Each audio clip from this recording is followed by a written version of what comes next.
करी माछ तरकारी। माछ ऑलरेडी भजा होगी रेडी अच्छी। एबे पियाज रसुण अदा लंका को पेस्ट कर देची। सोरिष तेल दे से पेस्ट को पकईदेली।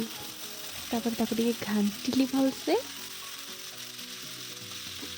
से हल्दी धनिया पाउडर जीरा पाउडर लंका गुंड पकईकी पुणी आउे घांटिली।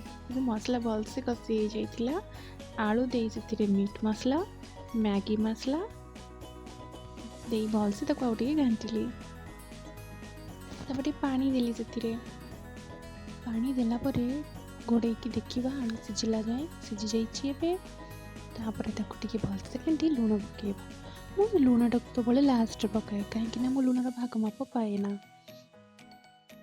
एबे झोल पड़िबो माछ। वाओ केते बढ़िया देखा। चलो माछ को एबे झोल पकईदबा। ताको टिके भलसे घांटी किछ समय पर घोड़ने बाहर करदबा। वाओ माछ तरकारी रेडी। हेइछि ना बहुत ही डिलीशियस।